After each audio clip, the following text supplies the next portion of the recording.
તો મને થયું કે કંઈક નવીન બનાવી, કેમ કે વિડીયોનો ટોપિક પણ મળી જાય ને કંઈક નવીન વસ્તુ ખાવા પણ મળે. જોતા તો સબ્જી છે ને એક નંબર લાગે છે.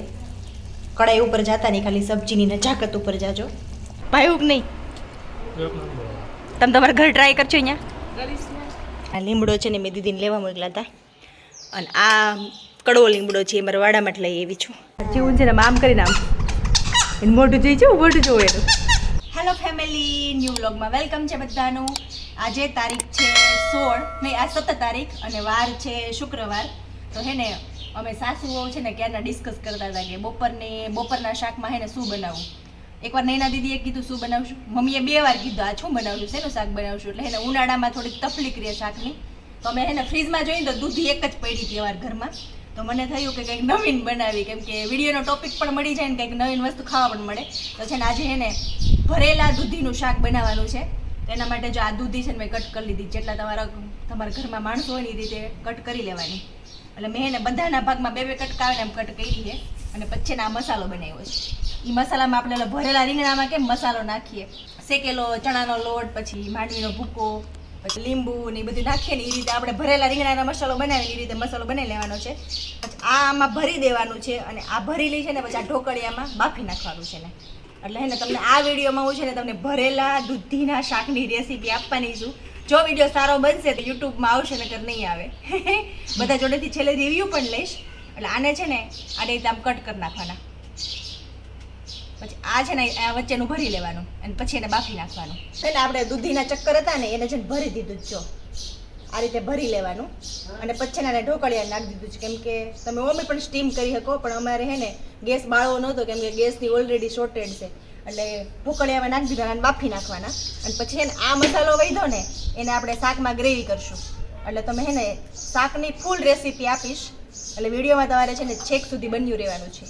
જો હે ને સાઈડમાં મેં સબ્જીનો વઘાર કરી નાખ્યો છે, અને આ સાઈડના ગેસે હે ને આપણે દૂધીના કટકા જે કર્યા હતા ને મસાલો ભરીને એ બફાય છે. આમાં વઘારમાં મેં છે ને ખાલી ટમેટું જ નાખ્યું છે. કાંદા પણ નાખી શકીએ, પણ કાંદા નાખીએ ને તો પછી પંજાબી શાક જેવું થઈ જાય ને પછી મસાલાવાળું પણ આપણે ત્યાં બહુ ભાવે નહીં ઉનાળામાં. એટલે જો આ રીતે કર્યું છે, એટલે આ ગ્રેવી મસ્ત ચડી જાય ને પછી આમાં ઓલા કટકા નાખી દેવાના. પછી કટકા ઓલરેડી બફાઈ ગયેલા જ હશે, એટલે એને બહુ ચડવા નહીં દેવાની તમારે. ડાયરેક્ટ પછી એને ઉતારી દેવાનું શાક, કેમ કે ઓલરેડી એમાં ચણા લોટ ને બધું હોય ને તો શાક ઘાટું જ થઈ જાય. એટલે પાણી નાખીને થોડું ઉકળી જાય પછી ઉતારી દેવાનું શાક ડાયરેક્ટ. દૂધીના હે ને કટકા બફાઈ ગયા છે ને જો આ રીતે ચેક કરી લેવાના. ચપ્પુ ડાયરેક્ટ ઇઝીલી અંદર વહી જાય એટલે બફાઈ ગયા. એટલે જો મસ્ત રીતે બફાઈ ગયા છે, અને સાઈડમાં મારી ગ્રેવી પણ બની ગઈ છે. અને બહાર છે ને દીદી રોટલા બનાવવા માટે પણ જો તૈયારી કરે છે, ચૂલે વયા ગેસ. અને ભાભુ એ વાત જો ભાભુ બધી પંચાયત કરશે હવે તમારે. દીદી હું પૂછેશ તમને, ત્યાં રહેજો ભાભુ, હમણાં તમને કહીશું. આ રીતની છે ને ઘાટી ગ્રેવી થઈ જાય ને તો બધું મસ્ત જોતા તો સબ્જી છે ને એક નંબર લાગે છે. કડાઈ ઉપર જાતા નહીં, ખાલી સબ્જીની નજાકત ઉપર જાજો. એટલે જોઈએ હવે સબ્જી કેવું બન્યું છે એ તો આપણને એન્ડમાં જ ખબર પડે, બધા રિવ્યૂ આપે પછી. ચાલો હવે ને ભરેલા શાક ભેગા બાજરાના રોટલા ખાવાની મજા આવે. તો આજે બાજરાના રોટલા બધા ખાશે. અને જો જીવું બેન આવી ગયા અમારા. જીવું હરકી પેપર પૂરું, વેકેશન આવવાનું છે ને રાજકોટ? હે થેલા ભરી લીધા? નહીં તો ભરી જ લે. ભલે હા, આ બધા વેકેશન કરવા રાજકોટ આવવાના છે. જીવું લઈ જવાની છે આપણે. હે જીવું તાર મામાને ઘર આવું છે? જીવું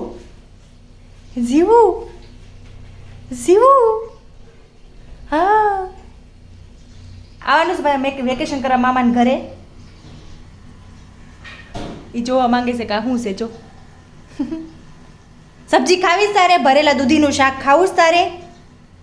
જો મેં રોટલા કરી છે ને તો ચક્કી એવા છે ને, જો એ ચક્કી છે ને એની ચક્કી બચી હોય ને એને ખવડાવે જ. જો પોતે ચાંચમાં લઈને પછી એને મોઢામાં દેશ.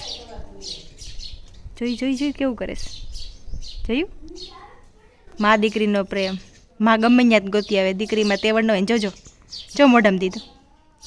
એટલે અહીં હે ને અમે બાજરાના રોટલા કરતા હતા, બધા બની ગયા. ત્યારે છેલ્લો રોટલો હે, એમાંથી રોટલા અહીં નહીં ખાવાય ને એ બધું વીણી છોકરીને ખવડાવે છે. મરચા માળા બાંધ્યા ને એટલે બહુ બધી ચક્કી હોય અહીંયા. ને મને એનામાં નહોતી ખબર કોને ચક્કો કહેવાય ને કોને ચક્કી કહેવાય. મને નથી ખબર, મને તો બધી ચક્કી જ લાગતી હતી. તો દીદીએ મને કીધું આજ, ગા દીદી કયો હાલો કોને ચક્કો કહેવાય? અને ચક્કી કહેવાય. કાળું એનું મોઢું હોય ને એને ચક્કો કહેવાય. હા, એટલે પૂરી હોય ને એ ચક્કી અને કાળો હોય ને એ ચક્કો. જો આમાં છે ને 3 ચક્કીયું હે અને 1 ચક્કો હે ને દીદી? કાળો હે ને એ ચક્કો હે, બાકી 3 ભૂરીયું ચક્કી હે. મને જ નહોતી ખબર, દીદીએ કીધું એટલે ખબર પડી. હું તો બધીને ચક્કી ચક્કી જ કહેતી હતી. જોયું કેવા ચકલા ચણે છે. હવે ખબર પડી ગઈ કોણ ચક્કો કોણ ચક્કી. ચક્કા ઉપર લાલ હોય. હા, પાખો લાલ હોય. એટલે ચકાચકીમાં ફરક આવી ગયો. ભૂરી હોય એ ચક્કી, કાળો હોય એ ચક્કો. જોજો કેવું મસ્ત ફેમિલી જમે છો આખું અત્યારે. એ લોકોને બંધ થઈ ગયું દીદી અત્યારે જમવાનું હે ને બપોરનું. જોઈ કેવું આ વીણી વીણીને પોતે ચક્કીને હે ને ચક્કી બચીને દિવસ મોઢામાં દિવસે ચોડું. એટલે પક્ષીઓમાંય પ્રેમ હોય, જેમ આપણે હોય ને એમ. આપણે કેમ મમ્મી અત્યારે ચાવીને જીવાન દઈએ ને, અત્યારે એને કંઈ બરોબર ખાતા ફાવતું ન હોય એટલે આપણે મોઢામાં ચાવીને પછી જીવાન આપીએ. એની જેવું ચક્કી ચક્કામાં હોય. એટલે મેં ફટાફટ રોટલો કરીને મારે કેમ કે કેપ્ચર કરું હતું. ક્યાર નામે બે જોતા હતા ખરા, પણ એ કેપ્ચર કરું હતું ને એટલે જો મારા હાથ રોટલાવાળા છે. જી હાલો રોટલા બની ગયા છે, એટલે શાકનો રિવ્યૂ લઈ. મારું છે ને આમ ધક થાય, સારું બન્યું જ બરાબર છે, નકર જોઈ પછી એટલે રિવ્યૂ લઈએ આપણે. હાલો એને થાળી જો રેડી થઈ ગઈ છે. બાજરાનો રોટલો, દૂધીનું શાક, વઘારેલા ભાત, કાંદા અને કેરીની ચટણી. તો હવે રિવ્યૂ લેવાના છે. પેલા ભાવિક પાસે લઈ. ભાવિક ભરેલ દૂધીનું શાક ભાવ્યું? ભાવ્યું કે નહીં પપ્પા? તમને ભાવ્યું ભરેલ દૂધીનું શાક? કેવું ભાવ્યું? સારું બન્યું છે દીદી? બહુ મસ્ત. હે, તમે તમારા ઘર ટ્રાય કરજો અહીંયા. કરીશ ને. મમ્મી તમને ભાવ્યું? સરસ. મમ્મી ક્યારના 10 વાગ્યાને કહેતા શેનું શાક કરશું આજ. જીવું જો અમારે હુતી છે, આ અમારું રૂટીન. જીવું સાઈડમાં હુતી હોય ને બિચારી મોઢામાં પાણી લેતી હોય. આવું બધે જમવા એવું ને અમે કેમેરો ચાલુ કરીને એટલે એને ફોનને પકડવો હોય. જો ઊંચી થાય ફોન પકડવા હાટો. જીવું અને બહાર એટલો તડકો હે અત્યારે, વાત જવા દો. તમે એને બહાર નીકળો ને તમારી સ્કિન છે ને બળવા મળે ને એટલો તડકો હે.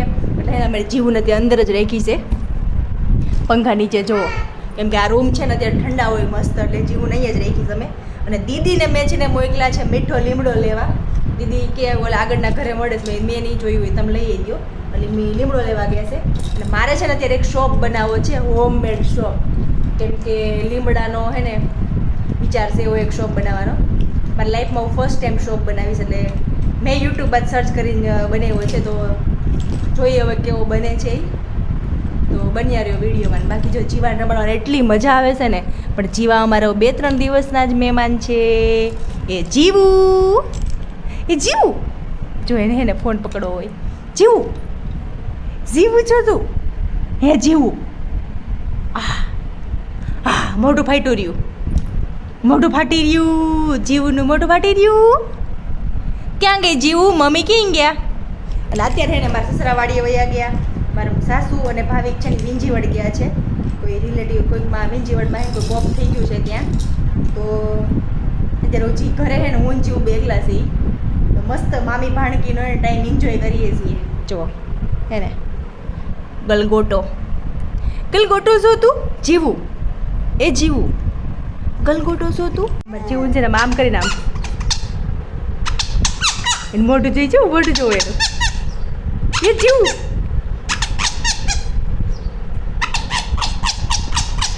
એનું મોઢું જો હાલે.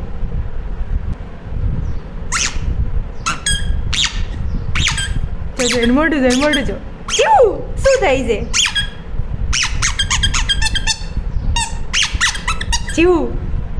જીવું તો એને શોપ બનાવવાના ઇન્ગ્રીડિયન્ટમાં હે ને મેં જો નીચે ગુલાબ લઈ લીધા છે. કેમ કે અમારે જો ગુલાબડી હે ને બહુ બધી છે, તમને પાછળ દેખાતું હશે. અને આ લીમડો છે ને મેં દીદીને લેવા મોકલા હતા. અને આ કડવો લીમડો છે એ મારા વાડામાં લઈ આવી છું. અને આ છે ને એ સામેથી લઈ આવી છું. એટલે બધું છે ને ફ્રીમાંથી આવેલી વસ્તુ છે. એટલે 4 ઇન્ગ્રીડિયન્ટનો યુઝ કરવાની છું. જોઈએ હવે છેલ્લે કેવો સાબુ બને છે. જો એને એના દીદી હે ને મને હેલ્પ કરે છે સાબુ બનાવવા માટે. સાબુનો બેઝ ઓગાળે છે ડબલ બોઇલિંગ કરી. અને અહીંયા છે ને મેં લીમડા કડવો લીમડો, મીઠો લીમડો, એલોવેરા, ગુલાબ. પણ ખબર નહીં એટલો બધો જેટલો મારે ગ્રીન જોતો હતો ને એટલો બધો ગ્રીન ન આવ્યો, કેમ કે એલોવેરા વધી ગયું થોડુંક હે ને. અને જો ઓડિયન્સ કેમ શું કરીશ તમારે છાઈસને? હે છાઈસ મફત આવે છે હેલા? ઓહો એ ભાગી ગયા છોકરા, શરમાઈ ગયા, મારા વિડીયોમાં આવતા શરમાઈ છે. તો જ્યાં બધે જોવે છે. હારગી તાર સાબુ બનાવો છે? તો લઈ બેસ. બાકી આ બધી વસ્તુ મફત મળે ગામડામાં. તો જોઈએ હવે કેવો સાબુ બને છે. મારે જેવો ગ્રીન જોતો હતો ને એવો ગ્રીન કલર નો આવ્યો. અને આ વિટામિન છે ને એની કેપ્સ્યુલ દીદીએ બધું લઈ રાખ્યું છું. મારે યુટ્યુબ ચાલુ કરવું નથી. એટલે નણદો હોય ને સારું પડે. ખાલી આવીને જો ત્યાર માથે ડાયરેક્ટ સાબુ બનાવી લીધો. એટલે આ છે ને સોપાળાએ એવું કીધું કે આ ગોળી નાખવાની હોય, નકર અમે તો વિટામિન ઈ નાખતા. અને ગુંદનો હલવો બનતો હોય ને એવું લાગે છે. ગુંદ પાક. હા જનરલી હે ને સોપ બેઝ બહુ સોફ્ટ હોય, પણ આ અમારે ને બહુ હાર્ડ છે. એક તો ઓલરેડી ગેસની બહુ તંગી છે ને એમાં અમારે ગેસ બગાડી છે. મમ્મી જોહે ને તો એમ કહે આ ભાઈ ગેસ બગાડ થયું છે, ઘર ભેગ્યું થાય થારું છે હવે આ. અને મેં જોઈને મોઢા પર એલોવેરા લગાવ્યું છે, 2 in 1. આમાં જ લગાવ્યું પણ નાખ્યું વધ્યું નહીં, પાછું લગાવી દીધું.